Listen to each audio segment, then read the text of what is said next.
est-ce que, par exemple, ces nouveaux métiers n'entraînent pas de nouveaux défis en termes de ressources humaines pour des médias qui étaient déjà en mal pour financer, par exemple, leur travail quotidien. Je parle évidemment des médias classiques. Et est-ce que l'ère du numérique ne condamne pas certains médias africains, je dirais? Aujourd'hui, on parle du Burundi, mais je pense que la réalité est tout à fait valable ailleurs. Est-ce que ça ne condamne pas certaines rédactions carrément à la disparition? Parce que s'il faut recruter de nouveau dans le contexte actuel, n'est-ce pas un fardeau économique qui, certains diront impossible à financer, mais je ne veux pas être pessimiste, mais est-ce que cette réalité-là peut être surmontée? Il y a plusieurs choses dans ces différentes questions-là. Il faut bien qu'on soit tous d'accord sur le fait qu'il y a d'un côté le journalisme qui peut utiliser le web et d'un côté ceux qui font de la communication. Il faut que cette séparation-là soit bien claire pour tout le monde. Les communicants vont habiller les faits. Les journalistes vont dire les faits. Peu importe le canal sur lequel on est, soit on est journaliste, soit on ne l'est pas. On peut être journaliste radio parce qu'on utilise le canal de la radio. On peut être journaliste télé parce qu'on utilise le canal de la télé. On peut être journaliste agence parce que nous sommes une agence de presse. On peut être journaliste presse écrite parce que nous sommes dans le papier. On peut être journaliste web parce qu'on utilise le web. Donc le web est un canal. Bien entendu, et de tout temps, le journalisme a toujours fait appel à des médias, j'ai envie de dire, connexes. Dans une rédaction, on a des comptables, on a des commerciaux, on a des, des correcteurs. Un commercial, bien que travaillant dans une entreprise de presse, n'est pas un journaliste. De même, un community manager n'est pas un journaliste.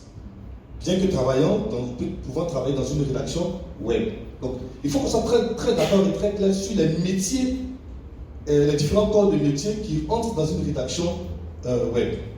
Ceci dit, évidemment, cela n'empêche pas que c'est une masse salariale de plus. Pas forcément. Au contraire, c'est aussi aux journalistes de s'adapter. Rien n'empêche un journaliste d'être à la fois dans la production de l'information, dans la diffusion de l'information et dans la gestion des commentaires. Parce que le journaliste a la capacité, il a été sur le terrain, il connaît très bien le sujet, de répondre mieux que le community manager. Le community manager, par exemple une enquête ou sur un reportage, si on pose une question, lui il va aller chercher la réponse auprès du journaliste. Il dit, écoute, je veux répondre à un commentaire, est-ce que tu peux nous donner la réponse? Mais le journaliste peut le faire directement. D'ailleurs, c'est la raison pour laquelle on demande aux journalistes aujourd'hui d'être polyvalents. D'être polyvalents, ça leur permet, ça évite à la rédaction d'aller chercher de nouveaux profils afin d'augmenter la masse salariale. Donc le journaliste peut derrière travailler à ce que faire plusieurs métiers. Aujourd'hui, il est capable de tourner avec un smartphone, faire une vidéo, monter, diffuser, il est capable de faire de la radio, il est capable de faire de l'écriture, il est capable de gérer les réseaux sociaux. D'ailleurs, c'est un peu comme ça que beaucoup de pigistes de nos confrères en Europe gagnent de l'argent. En Afrique, je connais plein de journalistes qui sont en Afrique de l'Ouest, notamment en Côte d'Ivoire. Sur un sujet, ils sont capables de vendre 4 piges. Donc ils vont vendre le sujet pour RFI, en radio, ils vont vendre le même sujet en vidéo pour France 24, ils vont vendre le même sujet pour la Croix en presse écrite, ils vont vendre le même sujet pour le Monde Afrique pour le web. Donc lui, sur un sujet sur lequel il part, il a une rentabilité 4 fois plus. Donc il n'y a pas vraiment de crainte qu'il y ait une augmentation de la masse salariale. C'est comment est-ce qu'on s'organise, comment est-ce que le patron de presse regarde en fait le numérique par rapport aux journalistes. Ce qu'il ne faut pas perdre de vue, c'est qu'en toute chose, il faut qu'on garde l'intégrité du journalisme qui est basée, elle, sur les règles d'éthique et de déontologie. Est-ce que cette polyvalence dont vient de parler M. Kebo, vous la retrouvez par exemple dans le paysage médiatique burundais? Je sais par exemple que dans certains médias, recruter un community manager relève parfois. J'ai compris la question. En tout cas, au Burundi, il y a ce défi qui est là. Il y a des médias publics, par exemple, qui sont payés, qui payent sur les subsides de l'État, donc ils se permettent d'avoir des grandes équipes. Mais dans les médias privés, là, ils font des efforts quand même. On va trouver un cadreur qui est monteur, hein, et qui peut également faire un reportage. Effectivement, comme il le disait, un journaliste qui va également gérer les réseaux sociaux, qui va publier, après le reportage à la radio, il va déduire un papier qui va diffuser en ligne sur la page Facebook et qui va également gérer les feedbacks, les commentaires. Ça existe, mais il y a un défi quand même. Il y a un défi de la qualité. La qualité de l'information qui est diffusée. Il y a des erreurs, des phrases qui sont écrites à la va-vite. Il y a des erreurs. Il y a également des interviews qui sont faites par WhatsApp. On envoie les questions, la personne de ressources va répondre, il va envoyer des audios. Et là, il y a une qualité qui s'opère. Parce que normalement, l'interview se conduit en présentiel. Il faut suivre le mood. Il faut voir les gestes. Hein. Il faut que ça soit... il ne faut pas que ça soit trop scripté. Oui, voilà. Parce qu'en fait, il va s'éditer lui-même et il va t'envoyer ce qu'il a déjà édité. Ce n'est plus la vérité. Et puis, il y a ces informations de terrain qui diminuent. Responsabilité de cette personne qui va publier l'information. Il y a également la question d'éthique. Des fois, on voit des images qui ne devraient pas être publiées, mais qui sont balancées quand même. Parce que ce ne sont pas des journalistes, ils ne se posent pas ce genre de questionnement avant de balancer, et des fois, il y a des erreurs. Est-ce que le journaliste lui-même n'est pas sous pression, par exemple, quand il a une exclusivité, mais qu'il sait qu'un citoyen, peut-être anonyme, peut être le premier à balancer l'information et que peut-être ça peut entraîner, je dirais, des pièges parce que, voilà, la réalité veut qu'aujourd'hui, d'autres acteurs fabriquent aussi de l'information. Oui, face à ces situations, tout média qui filme, il monte directement sur son smartphone et il envoie à la rédaction, c'est diffusé à l'antenne. Mais lorsque le sujet est diffusé à l'antenne, il est diffusé automatiquement sur la page Facebook en direct ou sur le compte YouTube. Donc, la rédaction, le journalisme, là, il n'est plus vraiment traditionnel, ni dans la façon du traitement de l'information, ni même dans ce qu'on va en faire des sujets. On voit de plus en plus aujourd'hui des rédactions, que ce soit de la radio, que ce soit... D'ailleurs, en Côte d'Ivoire, il y a l'expression qu'on a comme ça, l'époque, on me voit à la radio. Mais elle est vraie aujourd'hui. Parce que maintenant, tu es obligé de te parfumer, te maquiller pendant la radio. Avant, ce n'était pas le cas. Hein. Le gars, il se lève le matin, il ne s'est pas brossé, il ne s'est pas lavé, il va à la radio, on écoute sa voix. Maintenant, on le voit. On l'écoute et on le regarde. C'est ça. Maintenant, on le voit, on le regarde. Et en plus, cette vidéo de radio, là, va se retrouver sur Internet. Donc, on va critiquer sa cravate rouge, sa chemise bleue et sa veste jaune. C'est ça. Donc, on n'est plus vraiment dans ce média classique. Et justement, ça emmène le journaliste à acquérir de nouvelles compétences. Parce qu'il a de nouveaux consommateurs de l'information, parce qu'il y a de nouveaux canaux, et ça il y a de nouveaux outils. Et ça vient tous les jours. Une information correcte. Je dis sans hésiter que c'est le rôle du journaliste. Le journaliste, c'est celui qui maîtrise l'éthique, la déontologie, la loi concernant son métier de journalisme. Et s'il y a une information qui n'est pas correcte, et que le journaliste est allé sur le terrain, il a vérifié, il a l'obligation de diffuser l'information correcte. Et si ce public qui avait été servi d'une information fausse, erronée, et s'il tombe sur l'article qui est correct, il saura que la première information n'était pas correcte. Et puis, il y a ce devoir de fact-checking. Oui. Parce qu'il y a des infox, des informations erronées, des manipulations au niveau des réseaux sociaux. Ça pilule et tellement c'est nombreux que les consommateurs de désinformation ne savent plus distinguer le vrai du faux. C'est le rôle des médias de pouvoir vérifier et dénoncer. Dénoncer avec le fact-checking.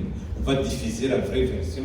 C'est une autre forme de dénoncer que ce qui avait été diffusé. Vous le faites chez Yaka. Des fois, vous dites...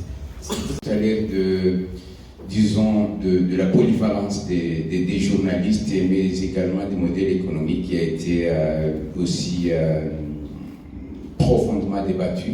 Mais je sens qu'il y a une zone d'ombre sur cet avis. Et je me demande si vous pouvez nous partager de l'expérience de votre pays, le Cameroun, qui a beaucoup évolué sur la Côte d'Ivoire. Pardon, la Côte d'Ivoire. Oui, la Côte d'Ivoire. Alors, vous avez indiqué, par exemple, vous avez plus de 100 radios communautaires. Et c'est le cas aujourd'hui au Burundi. On voit qu'il y a une grande évolution de cette dimension. Et on se demande comment justement ces médias vont se développer et au moment où nous faisons face, n'est-ce pas, à une crise au niveau de plusieurs radios ici au Burundi à cause de la crise qui a secoué le Burundi